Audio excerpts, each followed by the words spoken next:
കേന്ദ്ര സഹമന്ത്രിയും തൃശൂർ എംപിയുമായ സുരേഷ് ഗോപിയെ കാണാനില്ലെന്ന് പരാതി ലഭിച്ചതിനെ തുടർന്ന് മന്ത്രിയുടെ സുരക്ഷ ശക്തമാക്കി. KSU ജില്ലാ പ്രസിഡന്റ് ഗോകുൽ ഗുരുവായൂരാണ് തൃശൂർ ഈസ്റ്റ് പോലീസിൽ പരാതി നൽകിയത്. ഛത്തീസ്ഗഡിൽ കന്യാസ്ത്രീകളെ കേസിൽപ്പെടുത്തി അറസ്റ്റ് ചെയ്തതിനു ശേഷം മന്ത്രിയെ മണ്ഡലത്തിൽ കണ്ടിട്ടേയില്ലെന്നാണ് പരാതിയിൽ പറയുന്നത്. പരാതിക്ക് പിന്നാലെയാണ് സുരേഷ് ഗോപിയുടെ തൃശൂർ ചേറൂരിലെ MP ഓഫീസിന് പോലീസ് പ്രത്യേക സുരക്ഷ ഏർപ്പെടുത്തിയത്. തൃശൂർ പാർലമെന്റ് മണ്ഡലത്തിലെ പൊതുജനങ്ങളും വിവിധ രാഷ്ട്രീയ പാർട്ടികളും ആവർത്തിച്ചുന്നയിക്കുന്ന പരാതിയാണ് കേന്ദ്രമന്ത്രി സുരേഷ് ഗോപിയെ മണ്ഡലത്തിൽ കാണാനില്ലെന്ന്. BJP പ്രവർത്തകർക്കിടയിൽ പോലും ഇതേ ആക്ഷേപം നിലനിൽക്കുന്നു.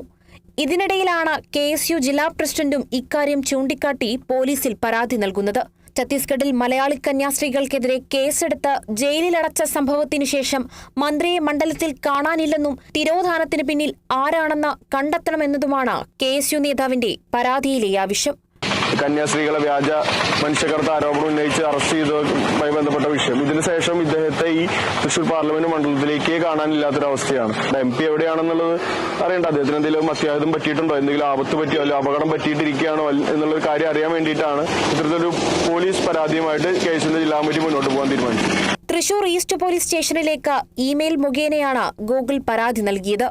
പരാതിക്ക് പിന്നിൽ തൃശൂരിലെ MPയുടെ ഓഫീസിൽ പോലീസ് പ്രത്യേക സുരക്ഷ ഏർപ്പെടുത്തി. വരും ദിവസങ്ങളിൽ സുരേഷ് ഗോപിക്കെതിരെ പോസ്റ്റർ പ്രചരണം ഉൾപ്പെടെയുള്ള ക്യാമ്പയിന് തുടക്കമിടാൻ KSU തീരുമാനിച്ചിട്ടുണ്ട്. അതേസമയം കന്യാസ്ത്രീകൾക്കെതിരായ കേസിലും തൃശൂരിലെ വോട്ടർ പട്ടിക വിവാദത്തിലുമടക്കം പ്രതികരിക്കാൻ സുരേഷ് ഗോപി ഇതുവരെ തയ്യാറായിട്ടില്ല. Kerala vision news, Thrissur.